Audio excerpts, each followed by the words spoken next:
nós queremos trazer esse testemunho que ela vai partilhar conosco. Alguns já conhecem, muitos não conhecem. É verdade, Beth? É verdade que eu reconhecia isso. Lá em Franca, Santa já é bem conhecida, e aqui em Orlândia, tão pertinho, né? Às vezes nós não temos grande conhecimento da importância dessa devoção de Santa Giana, que aconteceu tão perto aqui na sede da nossa diocese. É um momento muito oportuno, muito precioso. A igreja nos ensina que quando alguém prega, quando alguém dá um testemunho, o Espírito Santo age na pessoa e naqueles que escutam. Por isso, deixe Deus falar com você, com a sua necessidade, aonde que não tem jeito, onde só Deus pode alcançar. Deixa Ele alcançar, deixa Ele fazer, deixa o seu coração escutar, ter a capacidade de, como filho de Deus, escutar aquilo que Ele quer nos trazer hoje, pelo testemunho daquilo que Ele mesmo realizou na vida da Beth, da sua família, que ela nos traz aqui no caminho. Então, irmãos, acompanhemos com atenção.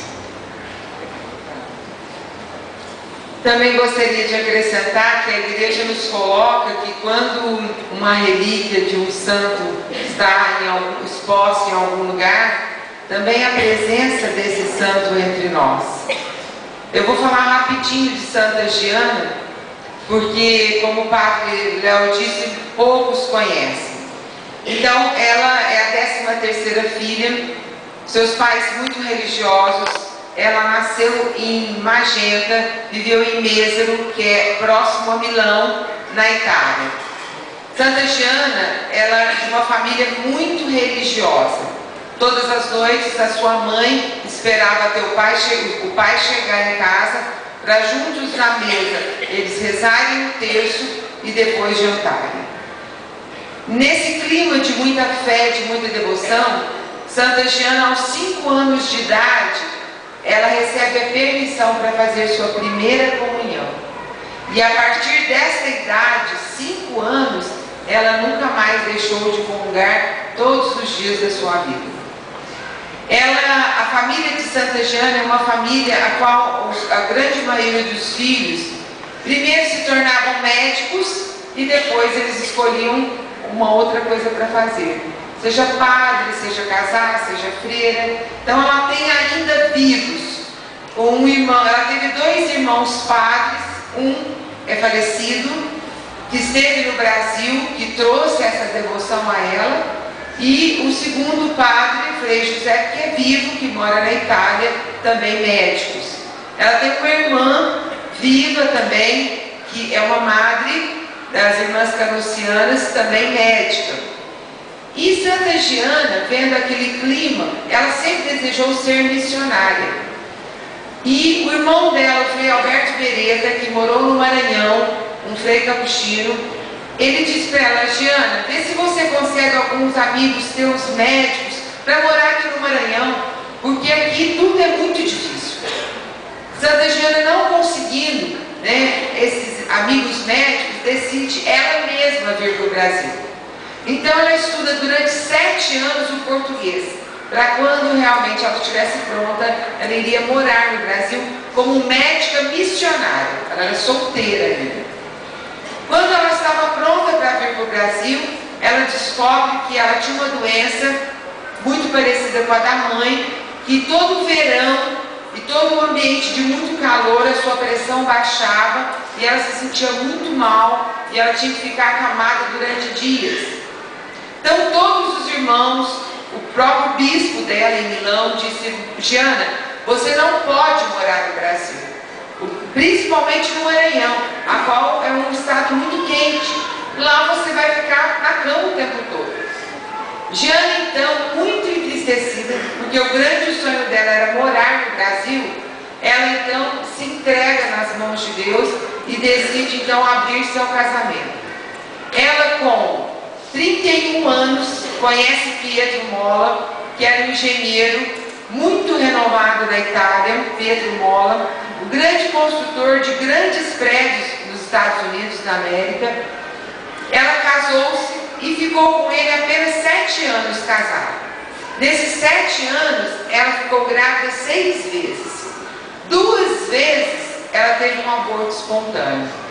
E na sua última gravidez, ela descobre que ela tinha um fibroma avolumoso, um tipo de um câncer que quanto mais o TME ia crescendo, mais esse câncer iria também crescer.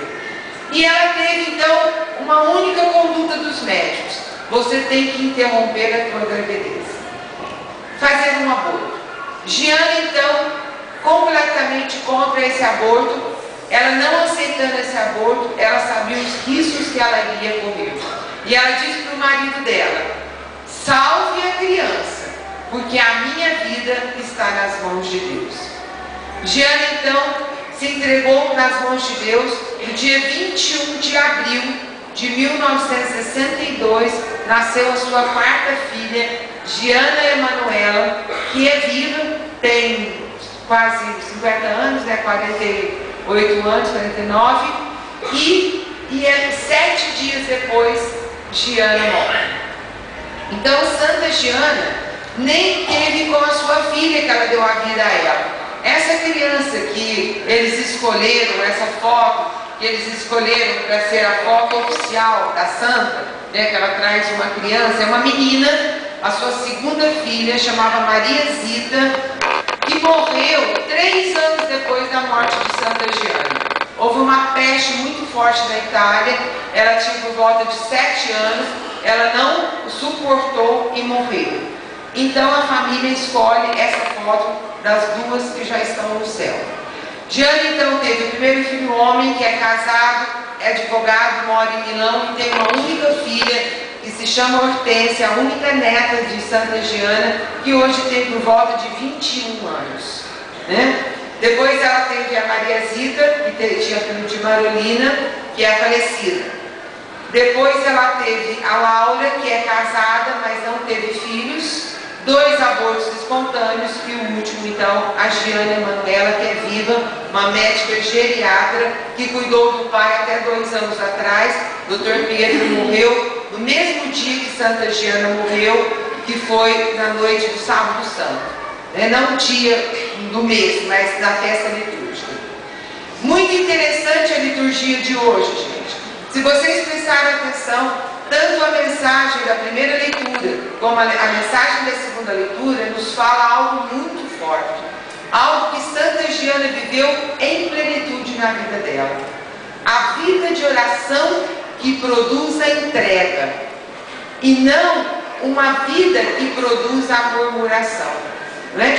A gente vê na primeira leitura que o profeta murmurava e não conseguia enxergar a providência de Deus na sua vida. E a gente só enxerga a providência de Deus na nossa vida através da oração, através das nossas atitudes que são frutos de uma vida de oração.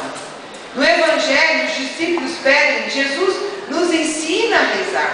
E todo o Pai Nosso é, vamos dizer, o resumo de todo o Evangelho. Ele é resumido na entrega, né? Pai nosso que estais nos céus, né? Dai hoje o pão de cada dia. Todo o Pai Nosso vai nos levando a uma entrega muito grande. Foi que Santa Giana viveu. Santa Giana é uma médica muito moderna, muito contemporânea. Se ela estivesse viva, ontem ela teria feito 89 anos. Quem de nós não conhecemos alguém na família que tem 89 anos ou que está próximo de 89 anos, não é? Eu mesmo tenho uma madrinha super lúcida que tem 89 anos. Então veja como ela é moderna, é contemporânea, ela é do nosso tempo. E ela foi uma santa, uma mulher muito moderna. Ela foi a primeira mulher a tirar a carga de motorista da cidade dela, a primeira mulher a vestir calça comprida para trabalhar. Ela sempre foi uma mulher assim, ela pintava, ela tocava piano, e ela sempre gostava de festas, acolhia as pessoas que vinham na casa dela, gostava muito da moda. Existem alguns escritos que Santa Giana pede ao marido que traga revistas de moda dos Estados Unidos, que ela não tinha na Itália. Então veja que Santa Diana foi uma mulher como nós, como cada um de nós, né? Com os desejos, com a vontade que a mulher tem. E ela se torna santa por um motivo muito forte. Ela consegue viver de uma maneira extraordinária aquilo que nós fazemos todos os dias, o ordinário, que é cuidar de filhos, trabalhar fora, conviver com a família do marido, as dificuldades do dia a dia, as dificuldades de relacionamento entre ela e o marido dela. Então a gente vê com tudo isso que eu já li de Santa Diana, do próprio marido dela, que ela teve uma família com dificuldades como a nossa. E ela aproxima, pelo menos aproximou para mim, e eu acredito que aproxima para vocês também, a possibilidade de sermos santos. Talvez não de altar, talvez não reconhecido pelo Vaticano, mas o mais importante não é isso. O mais importante é vivermos a santidade. E a santidade, ela é produzida pela vida de oração, pela vida da entrega. E é isso que Santa Diana nos ensina. Porque quem consegue ter uma vida de oração, uma vida íntima com Deus, é uma pessoa que consegue amar. E como Santa Teresinha disse, Santa Diana, ela também é proclamada a santa do amor. Santa Teresinha nos disse, comemoramos há poucos dias, eu quero ser o amor no mundo.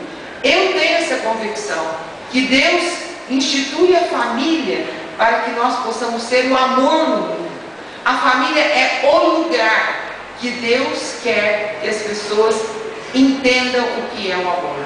Que as pessoas se sintam amadas, que as pessoas aprendam a amar. Porque nessa vida nós só precisamos dessas duas coisas: sentir-nos amados e amar. O resto vem por consequência. Tudo o resto. Quando a gente ama e quando a gente se sente amado, tudo o resto vale a pena, né? E o Evangelho de hoje é muito forte. Essa entrega para nos dar o pão de cada dia. Santa Diana viveu o dia a dia, uma oração que a gente reza todos os dias e às vezes a gente não percebe a profundidade. E foi na história de Santa Diana que eu também me encontrei muito. Sou casada há 21 anos, também tenho 4 filhos e foi na minha última gravidez que eu tive um problema muito grave. Rompeu a bolsa, eu estava com 16 semanas de gestação. E esse acontecimento, ele veio na nossa vida preparado por Deus. Porque todas as vezes que eu falo esse testemunho, eu falo que esse testemunho ele tem 3 partes: o antes, o durante e o depois, né? Trouxe até um DVD que a gente conta toda essa história, o depoimento dos médicos também. Eu começo assim: o antes. Meu marido foi um ex-dependente de drogas. Ele é órfão de pai e mãe. Ele ficou no tráfico de drogas por mais de 10 anos. Quando eu o conheci, ele já tinha deixado as drogas. Porém, o que eu vi Deus fazer na vida daquele homem e o que Deus fez na minha vida através desse homem, só um Deus das coisas impossíveis poderia realizar. E foi nesse Deus do impossível que nós alicerçamos a nossa vida familiar, o nosso casamento e a nossa família. Logo quando eu estava grávida do nosso primeiro filho, ele era um cortador de calçados. Ele recebe então a proposta de abandonar toda a sua profissão e se entregar na recuperação de pessoas que usam drogas, pessoas dependentes do álcool. Para nós foi muito difícil? Foi, mas nós fizemos bem parecido que São Benedito fez. Porque para Deus realizar um milagre na nossa vida, achei muito oportuna a história que o Padre Léo nos conta essa noite. O que precisou para os peixes acontecer? A primeira coisa que precisou: os baldes cheios d'água e a certeza de Benedito que Deus podia fazer esse milagre. E nós acreditamos no milagre da cura profunda do meu marido. No nosso terceiro filho, logo depois do nosso terceiro filho, o Cacá, meu marido, ficou muito doente. E dentro de todos os exames que ele fez também do vírus do HIV, que ele já tinha feito antes de casar. E nessa época, então, em 1997, foi constatado que ele tinha o vírus do HIV e que